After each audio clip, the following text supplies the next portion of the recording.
Madame, Monsieur, bonsoir. Bonsoir Jérôme. Bonsoir Sophie. Il est 19 h, bienvenue dans votre journal à la une de l'actualité toulousaine de ce mercredi 12 mars. La visite de Dominique Voynet à l'occasion du meeting des Verts à la Halle au Grain ce soir et celle de José Bové. On retrouve Jean-Marc Lucas, place du Puy dans un instant. Santé, c'est la semaine du Rhin. Gros plan ce soir sur la première journée de dépistage organisée par la Fédération nationale d'aide aux insuffisants. Et enfin, le rallye des gazelles débute après-demain. Rencontre avec l'équipage toulousain et avec Vincent Clerc, le parrain de l'association Entendre le Monde. Les maires ont besoin des Verts, ce sont les termes de Dominique Voynet, invité du meeting des Verts ce soir à Toulouse à la Halle au Grain. La maire de Montreuil est accompagnée de José Bové, venu lui aussi soutenir les Verts toulousains. Jean-Marc Lucas, vous êtes en direct de la place du Puy en compagnie de Dominique Voynet qui vient tout juste d'arriver. Oui, Dominique Voynet, bonsoir, bienvenue à Toulouse. Alors, que venez-vous faire en fait ici? Vous venez soutenir Europe Écologie Les Verts Toulouse? Tout à fait, je viens soutenir Antoine Meurice, Michel Bleuze et leurs colistiers, qui sont porteurs d'un beau projet pour une transition écologique et sociale à Toulouse. Leur projet n'est évidemment pas d'affaiblir la gauche, c'est au contraire de montrer que la gauche sait et peut engager la transition écologique en ne laissant personne de côté. Mais justement, la question qui se pose de façon permanente, c'est les Verts sont-ils encore à gauche ou sont-ils plus à gauche que le PS? Alors ça, c'est insultant d'imaginer qu'on ne serait plus à gauche. Oui, la gauche finalement. De la gauche.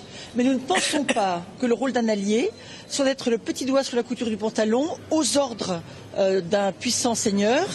C'est d'être un partenaire loyal, exigeant, fidèle, mais qui aide aussi le plus gros des partenaires à évoluer, à changer ses propres représentations et ses priorités. Mais on sait que Cécile Duflot est au gouvernement. Est-ce que vous avez l'idée de la théorie du cheval de Troie? C'est-à-dire mieux vaut être au gouvernement pour pouvoir intervenir plutôt qu'être en dehors?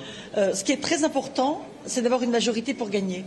Et une sorte de coalition des gauches qui permettent d'engager la transition écologique et sociale.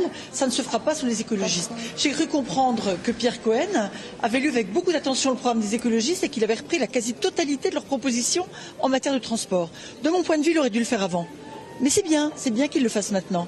Et ça montre que les écologistes sont utiles, qu'ils permettent de faire réfléchir leurs partenaires, qu'ils les aiguillonnent un peu, qu'ils leur donnent aussi de la sécurité sur certains sujets où les socialistes qui sont plus dans la gestion sont moins à l'aise pour innover et pour mobiliser les forces vives de la société civile. Mais ici à Toulouse, on a vu que la majorité était plurielle, c'est-à-dire que les Verts ont fait partie de l'équipe de Pierre Cohen à l'époque, mais plus maintenant, c'est-à-dire le premier tour, on a l'impression que le premier tour, vous voulez marquer votre territoire et dire nous, on veut maintenant des places. Par le passé, les écologistes toujours fait des listes autonomes à Toulouse. Ils ont aidé Pierre Cohen à gagner en 2008, ils n'ont pas l'intention de le faire perdre maintenant. Mais ce qui est certain, c'est que ça n'est pas noble pour tous les partis politiques de chercher à avoir des élus et désolant pour les écologistes. Bien sûr que nous souhaitons que la gauche gagne, mais nous souhaitons plus d'écologie dans le projet commun de la gauche et plus d'élus pour mener à bien des projets qui sont des projets ambitieux. On n'aura plus jamais des finances publiques confortables. Il va falloir faire mieux avec moins. Il va falloir mutualiser des moyens. Il va falloir inventer des moyens de mobiliser la société civile et de l'associer à nos priorités en matière de petite enfance, en matière de transport public, en matière d'isolation des logements.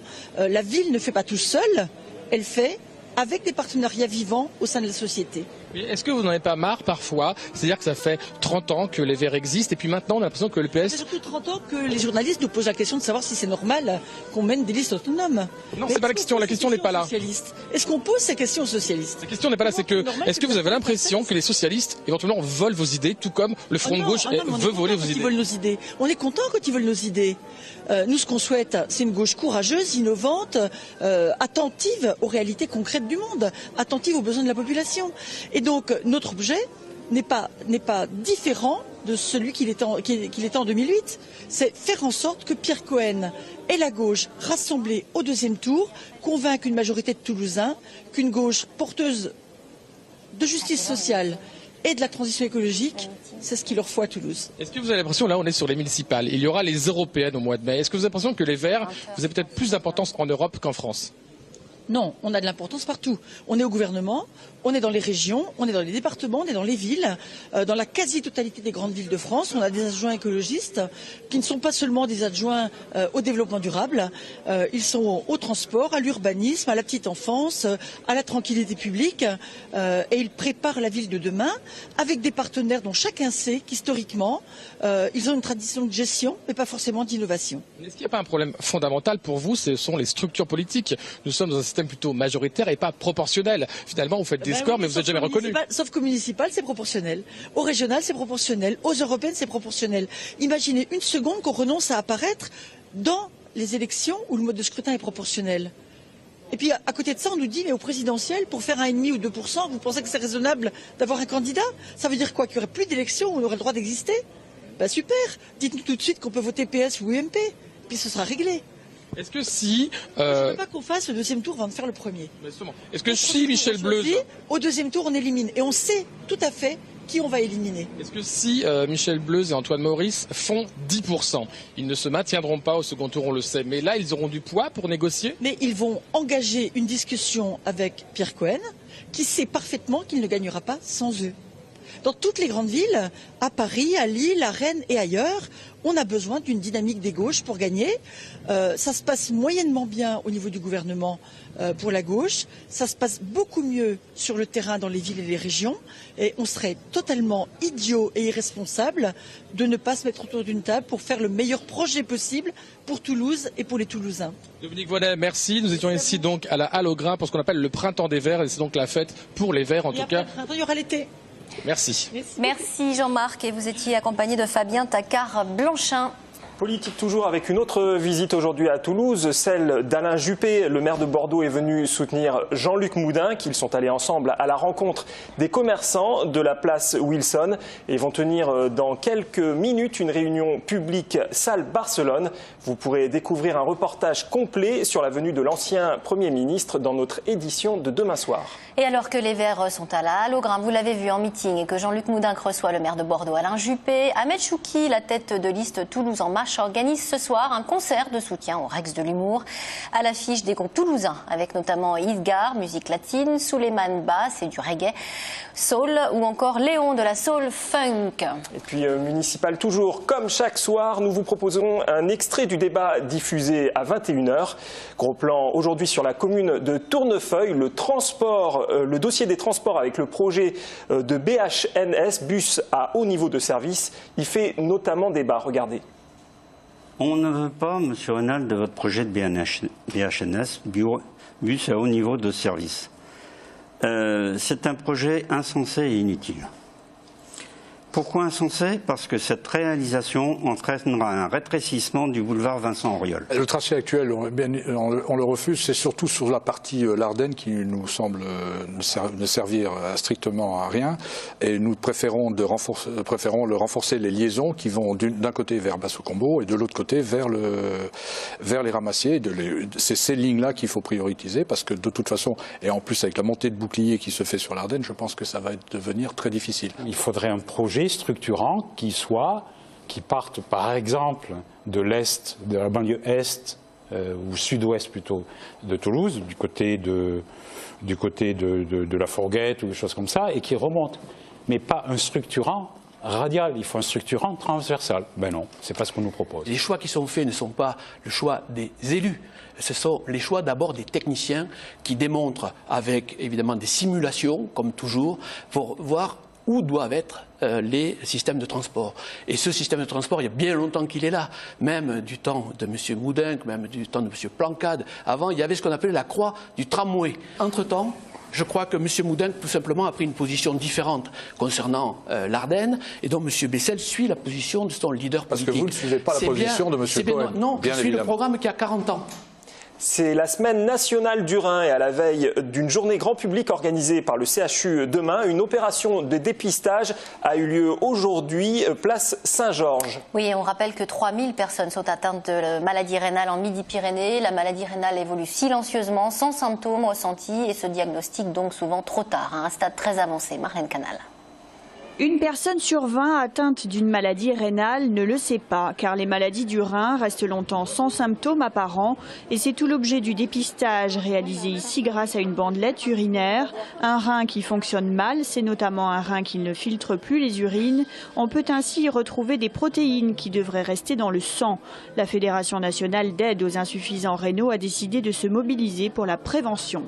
Je suis venue parce qu'à la station de métro du Capitole, il y avait des jeunes filles qui distribuaient donc des petits flacons pour le dépistage, pour voir s'il y a un problème au rein. Et j'ai décidé de venir pour tout simplement savoir s'il y avait un problème ou pas. C'est par curiosité. Je connaissais pas, non. Je sais qu'il y a pas mal de maladies au niveau du rein, comme la pyélonéphrite aiguë. Voilà, et j'étais sujette à ça aussi, du coup je me suis dit bon, pourquoi pas venir vérifier aussi. Elle m'a parlé surtout de l'insuffisance rénale, les symptômes, elle m'a expliqué ce qu'il faut et ce qu'il ne faut pas avoir dans les urines. Parmi les signes d'alerte constatés, un besoin fréquent d'uriner la nuit, une perte d'appétit, une fatigue importante, des nausées, des troubles du sommeil ou une anémie car les reins atteints ne produisent plus d'EPO, l'hormone qui stimule la production des globules rouges. Mais lorsque ces signes apparaissent, il est bien souvent trop tard, d'où l'intérêt d'un dépistage précoce. Il existe maintenant des traitements qui permettent de stabiliser l'hypertension et donc aussi de protéger le rein. On peut intervenir aussi au niveau alimentaire pour adapter son alimentation à différents stades de l'évolution. On a des moyens de ralentir la progression des maladies et de pouvoir ralentir l'accès à la dialyse qui est le stade terminal de l'évolution. Pourtant, on enregistre chaque année 10 000 nouveaux cas par an en France, faute d'information du grand public. Pollution, l'Oramip a mesuré aujourd'hui sur l'agglomération toulousaine des niveaux de concentration en particules en suspension supérieurs à la moyenne. En conséquence, la préfecture de Haute-Garonne a mis en œuvre une procédure d'information et de recommandation. Les détails sont à retrouver à l'adresse suivante www.oramip.org, O-R-A-M-I-P. Oramip, voilà. Il y a 25 ans, le Britannique Tim Berners-Lee imaginait une manière d'accéder facilement à des fichiers sur des ordinateurs reliés entre eux. Il le formalisait dans un article le 12 mars 89, considéré alors comme l'acte de naissance du World Wide Web. Internet a donc 25 ans aujourd'hui. Son utilisation dans le monde est en constante progression, Jérôme. Oui, et en devenant chaque jour un peu plus le média de référence, Internet génère de nouveaux besoins et favorise l'émergence de marchés comme la modération de forums et de sites web d'entreprises privées ou de services publics. Une PME toulousaine est leader sur ce marché. Un portrait signé François Guinle. Depuis ses locaux discrets en bord de canal, on est bien loin de géants commerciaux comme Yahoo ou Orange. Pourtant, derrière ces écrans, ses yeux travaillent pour eux. Depuis plus de 10 ans, Hatchick Service est l'une des entreprises leaders dans le marché de la modération des sites web. Comprenez, surveiller le contenu des messages postés par les internautes. Exemple avec la page Facebook de l'Elysée, l'un des marchés récemment gagnés par la PME toulousaine. Alors, on vient de recevoir un message sur la page de l'Elysée qui est « Aimer boire et chanter et personne ne pense à faire de la cuisine lyonnaise sur la photo ». C'est sur un post qui est une photo lors de l'enterrement d'Alain Resnais. A priori, « Aimer boire et chanter » est une référence au film d'Alain Resnais, mais la référence à la cuisine lyonnaise qui fait appel à la quenelle est un petit peu hors sujet par rapport à la photo, donc ce message est à refuser. Telle est la règle pour Elysée.fr, pas de diffamation, pas d'insultes ni de propos trop déplacés. Ici, les équipes se relaient 24 heures sur 24, 7 jours sur 7 pour garantir des contenus conformes aux attentes de leurs clients. De puissants programmes informatiques sont là pour filtrer les messages et les mots-clés tendancieux. Mais le choix de laisser passer un message ou pas revient en dernier lieu à l'opérateur qui saisit les nuances là où la machine ne le peut pas. Si on prend le mot crétin, en soi ça peut être une insulte, mais il peut être aussi bien intégré dans un message sans que ce soit insultant. Ça peut être entre guillemets, ça peut être une citation de Mélenchon par exemple, ou tout autre. Protéger la verve mélenchonienne, ce n'est pas ce qui pousse cette société à employer des modérateurs 100% made in France, là où la concurrence externalise dans les pays francophones. Leur choix, c'est celui d'un service qualitatif pour éviter que les forums ne deviennent des défouloirs, une offre qui séduit même si le prix est au diapason. Sur nos serveurs, nous gérons, alors c'est une moyenne, autour de 40 millions de messages par mois. Alors, écoutez, la fourchette, ça peut aller de 2500, 2000 euros à... mais ça peut monter très très haut. Plusieurs centaines de milliers d'euros. Par exemple. Des tarifs mensuels qui permettent à Hatchick Service de réaliser près de 6 millions d'euros de chiffre d'affaires annuel. Elle emploie aujourd'hui près de 40 personnes et la demande ne faiblit pas. Elle recherche actuellement 5 modérateurs à plein temps. Allez, tout autre chose à présent avec le rallye des gazelles ou trophée Rose des Sables. La 24e édition commence dans 2 jours au Maroc. Il s'agit d'un raid 100% féminin. Chaque année, des femmes toujours plus nombreuses tentent l'aventure et s'élancent en 4x4, en buggy, en moto ou même en quad dans le désert marocain. Éco-citoyenneté et solidarité sont également au rendez-vous avec une remise de dons aux enfants du Grand Sud marocain.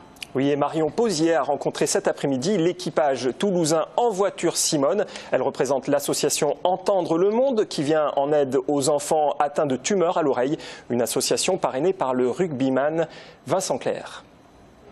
C'est un sacré défi qui attend Emmanuel Gardini et Laure Gonzalez. Ces 2 Toulousaines se lancent à l'assaut du rallye des gazelles 100% féminin. Un parcours de 2500 km dans les dunes marocaines qui a nécessité beaucoup de préparation. On s'est demandé qu'est-ce qu'on pourrait faire toutes les deux pour continuer à trouver quelque chose pour se surpasser ensemble physiquement dans une aventure exceptionnelle. Ce rallye est un rallye mythique pour les femmes. Donc voilà, il est apparu sans qu'on se pose de questions. Une aventure sportive que les 2 jeunes femmes ont voulu associer à une cause humanitaire qui leur tenait à cœur. Tout au long de la course, elles représenteront l'association Entendre le Monde qui depuis 2005 vient en aide aux enfants atteints de tumeurs à l'oreille.